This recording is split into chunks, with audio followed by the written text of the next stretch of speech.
Hello everyone, welcome to my channel. কি রান্না করিতে আপনাদের সবাইকে স্বাগত। আশা করি আপনারা সকলে ভালোই আছেন।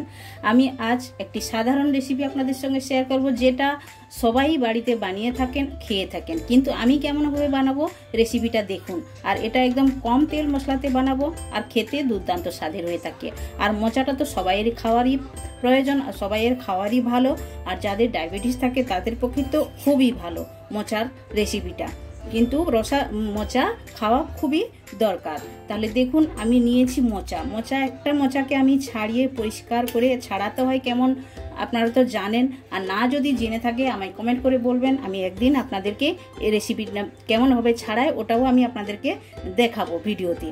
তাহলে চলুন, আমি কি কি নিয়েছি এক এক করে আপনাদেরকে বলে দিচ্ছি। এই মোচা নিয়েছি, মোচা একটি নিয়ে পরিষ্কার করে ধুয়ে আমি পুরো রাত ভিজিয়ে রেখেছিলাম, কারণ কোনো মোচা কোনো সময় তেতোও হয়ে থাকে। তাই জন্য যেদিন রান্না করবে তার আগের দিন রাত্রে কেটে যদি জলের মধ্যে ভিজিয়ে রাখা হয় তাহলে একদম তেতো হবে না। সে যে কোনো মোচাই হোক না কেন, একদম তেতো হবে না। আর এটা একদম আমি সেদ্ধ করে নিয়েছি, লবণ হলুদ দিয়ে সেদ্ধ করেছি, সেদ্ধ করে নিয়েছি একটাই মোচা। আর নিয়েছি একটা আলুটা আমি সেদ্ধ করি না, আলুটা আমি তেলের মধ্যে ফ্রাই করে নেব, এটাই আমার লাগছে। আর এটা আছে ছোলা মটর মিশানো সেদ্ধ, আমি নিয়েছি, এটা লাগছে, এটাতে দেব। আর যে যে মশলাগুলো লাগছে ওগুলোও এক এক করে আপনাদের সঙ্গে শেয়ার করে নেব। থেতো করা রসুন 4 থেকে 5টি আমি থেতো করে নিয়েছি, গ্রেট করা আদা নিয়েছি, ধনে পাতা নিয়েছি, একটি আমি শুকনো লঙ্কা, একটি তেজপাতা, আর নিয়েছি একটি পেঁয়াজ এভাবে কেটে নিয়েছি, একটি শুকনো লঙ্কা নিয়েছি। আর এটাতে 5 ফোড়ন লাগবে, ফোড়নের সময় আমি 5 ফোড়নটা ব্যবহার যখন করব আপনাদেরকে বলে দেবো। আর শুকনো মশলার মধ্যে তো লাগবেই হলুদ গুঁড়ো, জিরে গুঁড়ো, ধনে গুঁড়ি, ওগুলো তো লাগবেই। ও তো সাধারণ বেসিক মশলা, ওটা আমি দেখাই না, ওটা আমি যখন আপনার ভেজিটেবলটা বানানোর সময় আমি আপনাদেরকে বলে দেবো এক এক করে। তাহলে চলুন গ্যাসের কাছে যাওয়া যাক। তো গ্যাস চালু করার আগে একটি রিকোয়েস্ট আপনাদের কাছে, যারা এখনো পর্যন্ত চ্যানেলটি সাবস্ক্রাইব করেননি প্লিজ চ্যানেলটি সাবস্ক্রাইব করে নেবেন। আর সাইডে বেল আইকন অবশ্যই প্রেস করবেন, তাহলে নিত্য নতুন রেসিপি আপনারা সঙ্গে সঙ্গেই দেখতে পাবেন। আর আপনারা চ্যানেলে আসুন, দেখুন, চ্যানেলে অনেক রকমের রেসিপি আছে, আপনাদের খুবই ভালো লাগবে। তাহলে চলুন গ্যাসের কাছে যাওয়া যাক। গ্যাস চালু করে আমি কড়াই বসিয়ে দিয়েছি, কড়াইয়ের মধ্যে আমি 1 চামচ তেল দিয়েছি, বেশি দেই না। আর এটা আমি কড়াইয়ের চারপাশে এভাবে লাগিয়ে দেবো, দেওয়ার পরে তারপরে আমি আলুটা ফ্রাই করব। তেলটা একটু ভালোভাবে গরম হওয়ার জন্য অপেক্ষা করব। তেলটা ভালোভাবে গরম হয়ে গেছে, এখন আলুগুলো আমি ফ্রাই করে নেব। আর আলুর মধ্যে লবণ হলুদ দিয়ে দেবো, দিয়ে ফ্রাই করব। আপনারা এভাবে একবার মোচা রেসিপিটা বানিয়ে খেয়ে দেখবেন, এটা দুর্দান্ত স্বাদের হয়ে থাকে। আর বানানো তো একদম ইজি, যে কেউ বানাতে পারেন। আধা চামচ হলুদ গুঁড়ো দিলাম, আর দেব লবণ স্বাদ মতো, দিয়ে এটাকে ভালো করে নাড়াচাড়া করে ভেজে নেব। আলুটা ভেজেই দিবেন, আলুটা ভেজে দিলে তাহলে মোচার টেস্টটা ভালো হয়। একটু ঢাকনা লাগিয়ে দেবো, আর দিয়ে গ্যাসের ফ্লেমটা একটু স্লো করে দিলেই আলু নাড়তে নাড়তেই সেদ্ধ হয়ে যাবে। তো দেখুন আলুটা লাল লাল করে ভাজা হয়ে গেছে, এখন এটা আমি তুলে নেবো। এভাবেই করে ভেজে নিতে হবে। এটা হয়ে গেছে, আলাদা পাত্রের মধ্যে আমি তুলে নিয়ে নেবো।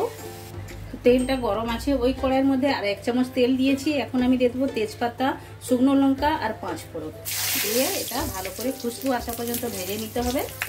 খুবই সুন্দর একটা খুশবু আসবে, অতটাই পর্যন্ত ভাজতে হবে।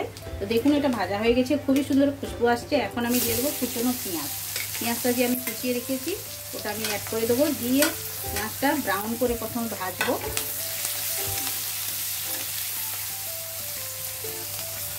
আপনারা চাইলে জিরা গরম মশলার ফোড়ন দিয়েও বানাতে পারেন। আমি জিরা গরম মশলা দিলাম না, কিন্তু 5 ফোড়নের যে খুশবু একটা খুবই সুন্দর লাগে। যে কোনো তরকারিতে দিলে 5 ফোড়নের খুশবুটা ভালোই লাগে, তাই জন্য আমি 5 ফোড়ন ব্যবহার করলাম। দেখুন এটা হালকা হালকা ব্রাউন হয়েছে। এখন আমি দিয়ে দেবো থেতো করা রসুনটা দিয়ে প্রথমে একটু নাড়াচাড়া করব, তারপরে আমি আদাটা অ্যাড করব। এখন করব না, প্রথমে রসুনটা একটু আদার বেশি ভেজে নেব। তখন আমি বলতে ভুলে গেছিলাম, একটা আমি টমেটোও দেবো, টমেটোও অ্যাড করব এর সঙ্গে। তো রসুন পেঁয়াজটা ভালোভাবে খুশবু আসছে ভাজার, এখন আমি অ্যাড করে দেবো গ্রেট করা আদাটাও আমি এভাবে কষিয়ে নেবো ভালো করে। আদা কষানোর খুবই সুন্দর একটা খুশবু আসছে। এখন টমেটোটা অ্যাড করে দেবো, আর যে একটা কাঁচা লঙ্কা রেখেছি ওটাও অ্যাড করে দেবো, দিয়ে একটু নাড়াচাড়া করব। তারপরে আমি শুকনো মশলা অ্যাড করব, একটু নাড়াচাড়া করে নেবো, বেশি সময় না। এখন আমি দেব হাফ টেবিল স্পুন লাল লঙ্কার গুঁড়ি দিলাম, আর 1 টেবিল স্পুন ধনের গুঁড়ি, আর একটুখানি হলুদ গুঁড়ো দেবো, আর একটু দিলাম, আর দেব জিরের গুঁড়ি, জিরের গুঁড়িও আধা চামচ দিলাম। দিয়ে এই মশলাগুলো দিয়ে একটু নাড়াচাড়া করব। মশলাটা ভাজার খুবই সুন্দর খুশবু আসছে। এখন প্রথমে আমি অ্যাড করে দেবো মোচা, সেদ্ধ করে মোচাটা একটু আমি মশলার মধ্যে নাড়াচাড়া করে নেব। আমি মশলার মধ্যে এটাই নাড়াচাড়া করব। আর এখন আমি অ্যাড করে দেবো স্বাদ মতো লবণ, স্বাদ মতো লবণটাও অ্যাড করে দিলাম। লবণটা দেখে দিতে হবে, কারণ আলুতেও লবণ দেওয়া আছে। এখন ভালো করে মশলার মধ্যে মোচাটা কষিয়ে নেব একটু। এখন আমি হাফ টেবিল স্পুনেরও কম চিনি অ্যাড করলাম। আপনারা চিনি পছন্দ করলে দিবেন, না যদি চিনি পছন্দ করেন স্কিপ করতে পারেন। আর এখন আমি অ্যাড করে দেবো সেদ্ধ করা ছোলা মটর আর আলু যে ফ্রাই করা, এটাও আমি অ্যাড করে দিলাম। দিয়ে সবগুলো একই সঙ্গে নাড়াচাড়া করব, ভালো করে এভাবেই নাড়াচাড়া করে নেব। এটা রান্নাটা সাধারণ কিন্তু খেতে খুবই টেস্টি হয়ে থাকে। সব সময় তো মাছ মাংস খেয়ে থাকেন, একবার এভাবেই বানিয়ে খেয়ে দেখবেন। মোচার এটা চচ্চড়ি বলে থাকি আপনারা কি বলে থাকেন আমায় কমেন্ট করে বলবেন। আমরা তো মোচার চচ্চড়ি বলি, আপনারা কি বলেন কমেন্ট করে আমায় বলবেন। আমি এটা ছোলা মটর দিয়ে রান্না করছি, আপনারা চাইলে চিংড়ি মাছ দিয়েও রান্না করতে পারেন, খুবই টেস্টি লাগে। ওটা হাতের কাছে থাকলে আপনারা বানিয়ে নিতে পারেন। আমি চিংড়ি মাছটা ব্যবহার করছি না, আমি ছোলা দিয়েই ব্যবহার করছি।